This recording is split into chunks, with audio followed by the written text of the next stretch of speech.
Bang Andre ini pernah terlibat dalam eksplorasi wilayah kerja Andaman 3. Langsung kita ajak ngobrol. Apa kabar Bang Andre? Alhamdulillah baik. Sehat? Sehat. Oke, Bang Andre. Jadi waktu Bang Andre terlibat di wilayah kerja Andaman 3 ini terlibat dalam hal apa?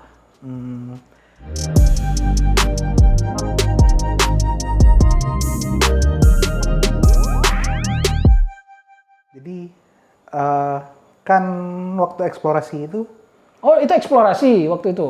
tadi kan bilangnya eksplorasi. Aku kan nggak tahu, makanya aku nanya. Iya. Jadi pas eksplorasi waktu itu, kan itu di laut. Laut. Ini di Andaman 3 ini wilayahnya di mana aja nih Andaman 3? Di 3 kabupaten. Kabupaten apa? Pidijaya, Biren. Oke. Jadi untuk dilakukan survei, Oh, masih tahap survei waktu iya, itu. Oke. untuk nyari datanya. Ya, untuk survei di laut itu, lautnya kan harus bersih. Jangan sampai ada ya sampah-sampah.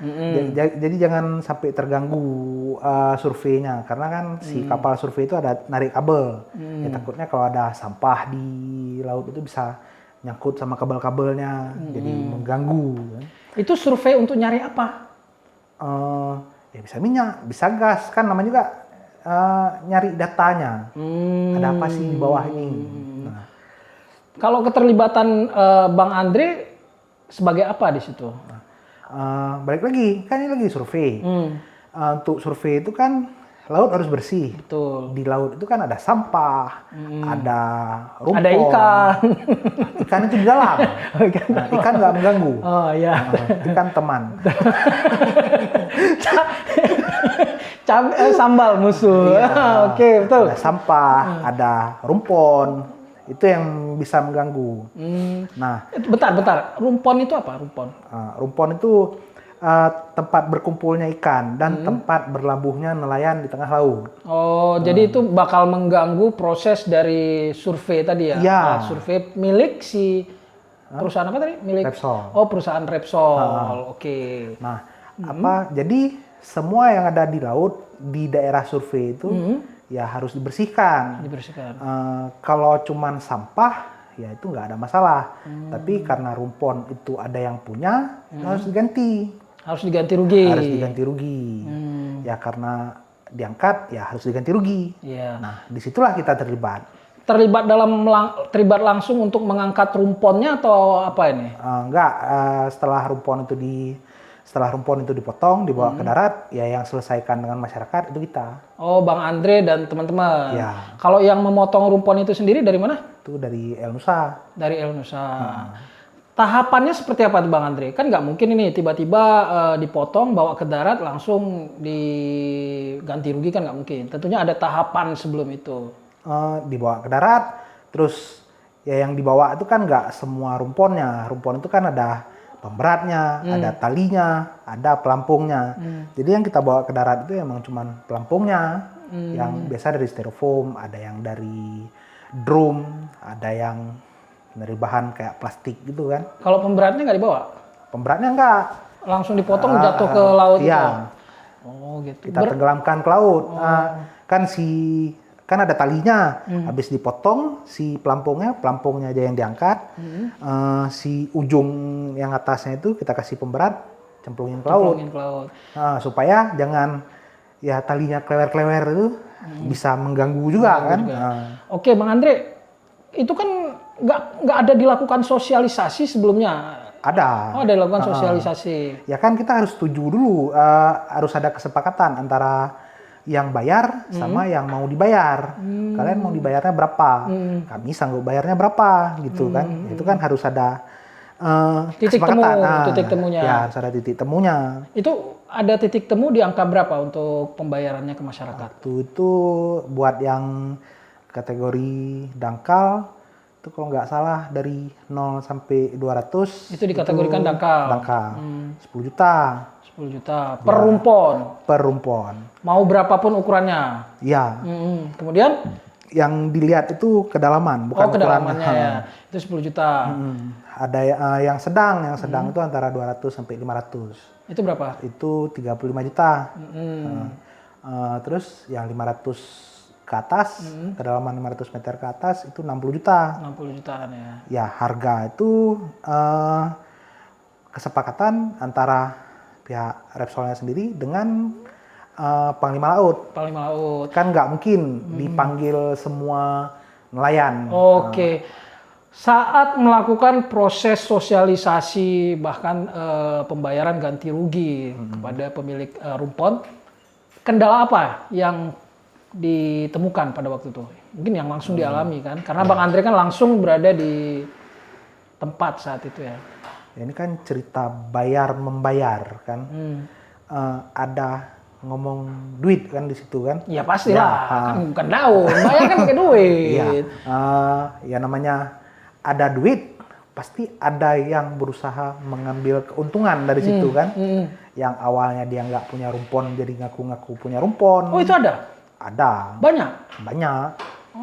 Jadi gimana memastikan kalau itu memang rumpon dia? Ya kan setelah kita bawa ke darat, kita simpan di gudang dulu. Ya terus